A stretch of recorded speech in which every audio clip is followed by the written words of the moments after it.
एक दिन उम्मे अयमान हजरत फातिमा रजियल्लाहु ताला अन्हा के घर आईं। उन्होंने दरवाजे पर खड़े होकर कई बार आवाज लगाई, लेकिन अंदर से कोई जवाब नहीं आया। हालांकि अंदर से रोटी बनाने की चक्की या घूमने की आवाज आ रही थी। जब उम्मे अयमान को कोई उत्तर नहीं मिला तो उन्होंने खिड़की से झांक कर देखा।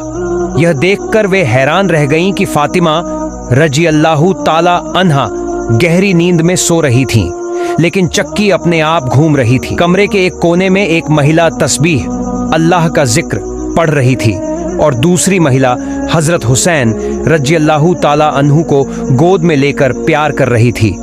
उम्मे अयमान यह सब देखकर दंग रह गईं और तुरंत हजरत मोहम्मद सल्लल्लाहु अलैहि वसल्लम के पास जा पहुंची। उन्होंने पूरी घटना विस्तार से सुनाई। हजरत मोहम्मद सल्लल्लाहु अलैहि वसल्लम मुस्कुराए और बोले, उम्मे अयमान, मेरी बेटी फातिमा चक्की चलाते चलाते थक कर सो गई थी।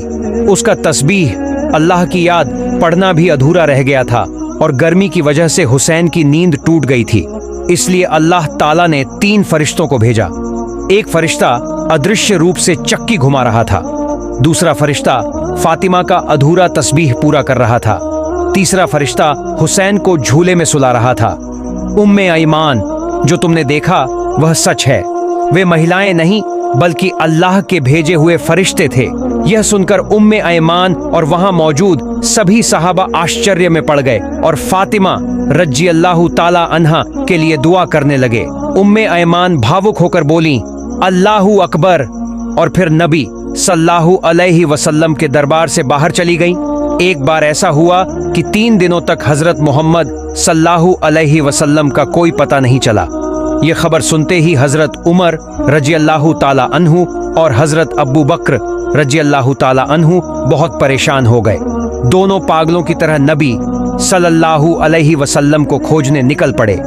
हजरत उमर रजियल्लाहु ताला अन्हु गुस्से में तलवार लेकर इधर उधर ढूंढ रहे थे।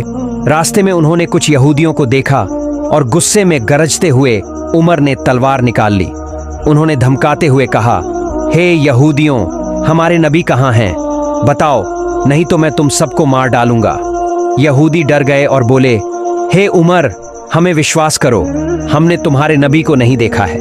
ये सुनकर अब्बू बकर रजियल्लाहु ताला अन्हु ने उमर से कहा, उमर, हमें आगे बढ़ना चाहिए। हो सकता है कि हमें कुछ रखाल मिले जो हमें कोई जानकारी दे सकें। दोनों आगे बढ़े और कुछ दूरी पर एक पहाड़ के पास कुछ रखालों चरवाहों को देखा। अब्बू बकर रजियल्लाहु ताला अन्हु ने उनसे पूछा, हे रखालों, क्या तुमने इस ओर हमारे नबी को जाते हुए देखा है? तब उनमें से एक रखाल बोला, हमने पिछले 3 दिनों से एक व्यक्ति को इस पहाड़ की गुफा में सिजदे में गिरकर रोते हुए देखा है। वह लगातार रो रहा है और उसकी आवाज सुनकर हमारे पशु पक्षी इतने बेचैन हो गए हैं कि न तो घास खा रहे हैं और न ही पानी पी रहे हैं। उनके बच्चे भी दूध नहीं पी रहे हैं। भाई, तुम अपने उस आदमी को ले जाओ, नहीं तो हमारे पशु भूख प्यास से मर जाएंगे। यह सुनकर अब्बू बकर रजियल्लाहु ताला अन्हु ने उमर से कहा, उमर, जिसका रोना सुनकर पशु पक्षी भी परेशान हो गए हैं वह कोई और नहीं बल्कि हमारे प्यारे नबी सल्लल्लाहु अलैहि वसल्लम ही होंगे। चलो उन्हें देखते हैं। जब वे पहाड़ के पास पहुंचे तो एक गड्ढे में झांक कर देखा कि हजरत मोहम्मद सल्लल्लाहु अलैहि वसल्लम सिजदे में गिरकर रो रहे थे। हजरत उमर रजियल्लाहु ताला अन्हु ने नबी सल्लल्लाहु अलैहि वसल्लम की ओर इशारा किया और अब्बू बकर रजियल्लाहु ताला अन्हु भावुक होकर बोले, या रसूल अल्लाह, जिस उम्मत के लिए आप इतनी तकलीफ में रो रहे हैं, मैं अब्बू बकर वादा करता हूं कि अपनी पूरी जिंदगी की इबादत आपकी उम्मत के नाम दान कर दूंगा। लेकिन दया के नबी सल्लल्लाहु अलैहि वसल्लम फिर भी सिर नहीं उठाते। तब अब्बू बकर रजियल्लाहु ताला अन्हु ने उमर से कहा, उमर, हमें फातिमा रजियल्लाहु ताला अन्हा के बिना नबी को वापस नहीं ले जाया जा सकता। चलो पहले फातिमा के घर चलते हैं। दोनों हजरत फातिमा रजियल्लाहु ताला अन्हा के घर की ओर बढ़ने लगे। रास्ते में उन्होंने हजरत अली रजियल्लाहु ताला अन्हु को देखा और उन्हें पूरी घटना के बारे में बताया। एक दिन हजरत अली रजियल्लाहु अन्हु घर आए और अपनी पत्नी हजरत फातिमा रजियल्लाहु अन्हा को सारी बात बताई।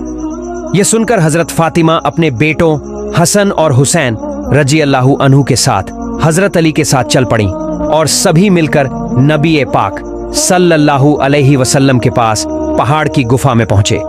जब हजरत फातिमा ने अपने वालिद पिता को देखा तो भावुक होकर कहने लगी, अब्बा, आप 3 दिनों से हमें छोड़कर यहाँ कैसे रह सकते थे? हम आपको खोजते खोजते परेशान हो गए, लेकिन आपका कोई पता नहीं चला। आप हमें और अपने प्यारे नाती हसन और हुसैन को कैसे भूल सकते थे? अब उठिए, हम आपको लेने आए हैं। लेकिन अल्लाह के रसूल सल्लल्लाहु अलैहि वसल्लम सिर नहीं उठा रहे थे, वह सजदे में ही पड़े पड़े रो रहे थे। यह देखकर हजरत फातिमा ने कहा, अब्बा, मैं आपसे वादा करती हूं कि अगर जरूरत पड़ी तो मैं अपने बेटों हसन और हुसैन को कुर्बान कर दूंगी। अल्लाह ताला ने जब यह देखा तो फरिश्ते जिब्रील अलैहिस्सलाम को बुलाया और फरमाया, जिब्रील, मेरे प्यारे नब्बी के पास जाओ और उनसे कहो कि वह सजदे से सिर उठाएं। मैं खुद उनकी पूरी उम्मत की जिम्मेदारी ले चुका हूं। यह सुनकर जिब्रील अलैहिस्सलाम तुरंत नबी पाक सल्लल्लाहु अलैहि वसल्लम के पास पहुंचे और अल्लाह का पैगाम सुनाया। तब नबी पाक सल्लल्लाहु अलैहि वसल्लम ने सजदे से सिर उठाया और फिर अपने परिवार के साथ घर लौट आए। अल्लाह हमें सभी को नबी पाक सल्लल्लाहु अलैहि वसल्लम के दिखाए रास्ते पर चलने की तौफीक दान करें, आमीन। प्यारे दोस्तों, हमारी आज की वीडियो यहीं समाप्त होती है। अगर आपको यह वीडियो पसंद आई हो तो चैनल को तुरंत सब्सक्राइब करें। फिर मिलेंगे एक नई वीडियो में, लेकिन तब तक खुश रहें, स्वस्थ रहें और अपने परिवार का ख्याल रखें। अल्लाह हाफिज।